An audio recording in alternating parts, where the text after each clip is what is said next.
Hey everyone, we're going to be talking about how to train your pigs to electric fence. Here's the 3 transitions that I make. All right. So first off, pigs don't want to push through something that they can't see through.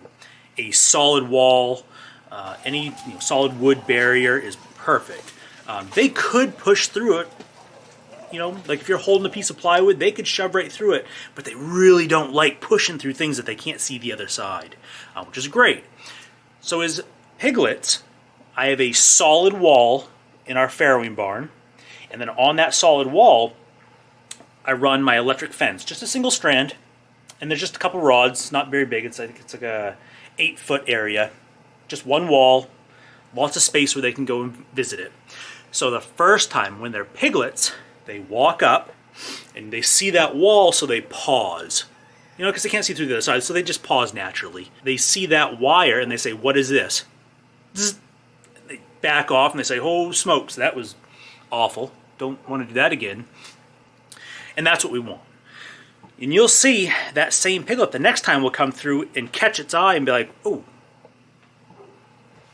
it's aware of it. It had that. It only really takes one time, and they've got it. It's imprinted.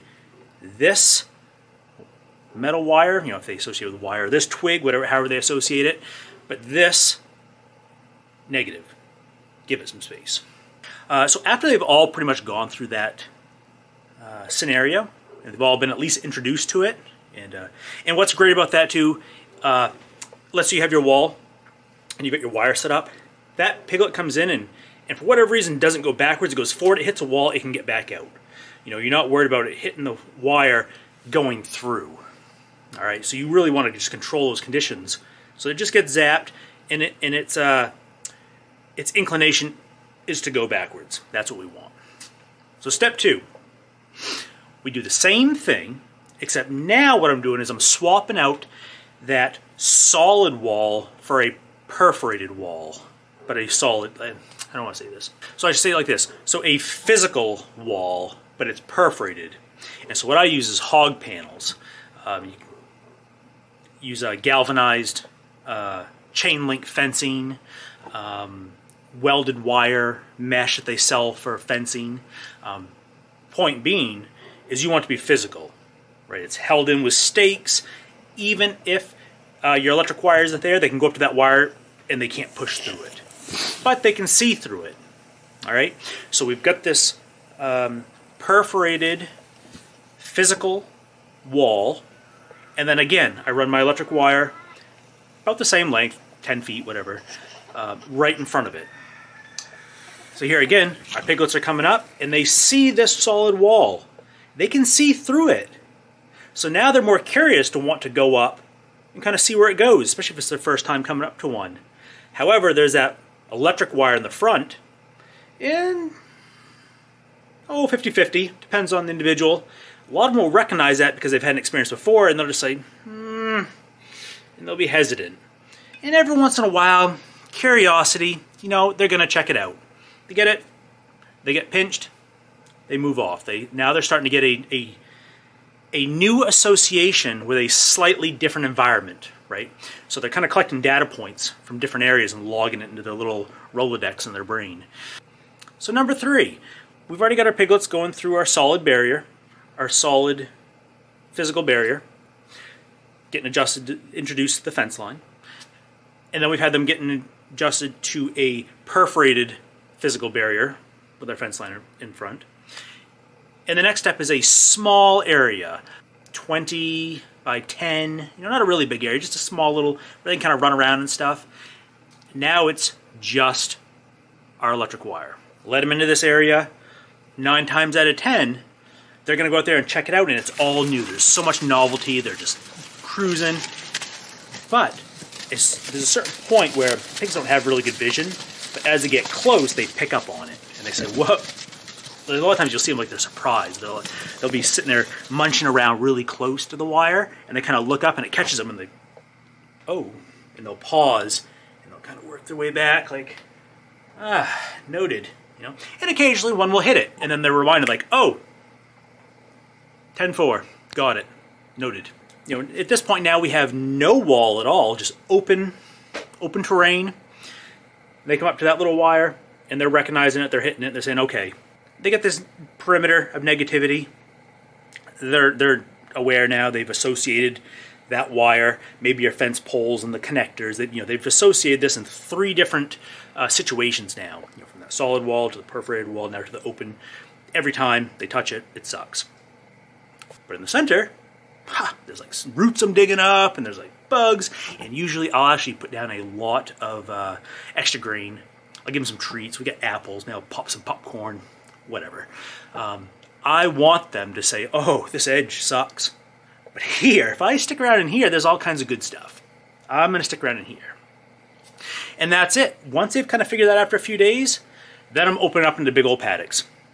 Big areas, quarter acres, half acres, acre, whatever we've got. By that point, they've figured it out. Like, they've associated it, even as the conditions change now. Different areas on the farm, maybe high grasses, maybe went through woods, maybe it's a wet area, doesn't matter. They've got a strong negative association with that wire, and they have a strong positive association with the interior where they're hanging out. And that's what we want, right? We want to reduce any kind of incentive or desire or drive or motivation for them to want to escape, right? And so once we've created those conditions, escaping pigs just don't happen. You might once in a great while, never say never. I mean, sure, things happen, but generally it's an accident. If we get these days, if we get a pig that escapes, it's going gangbusters, rooting through the earth, and it's rooted under the wire, hasn't realized it, its head comes up and hits it and it goes through. It's like, oh, what happened? It didn't realize it. It was in such bliss, rooting up roots and sticks and stumps and what have you, that it just, now it's segregated. It's like, oh, I'm out here by myself and the rest of the herd's in there. And just that whole novelty could just throw them off a lot, and a lot of times they'll head right back in. Sometimes they need some coaxing, no biggie. But that's really it. That's how you train your pigs to electric fence. You start out slow, build some conditions, and you just keep building on each step of the game, right? If sometimes some pigs take longer, like maybe in that first step, if they haven't all touched and figured out that electric wire, maybe it was a really weak spark, maybe you turned it off, and they were just playing with the wire. I 100% had that happen, where I forgot to turn the charger on.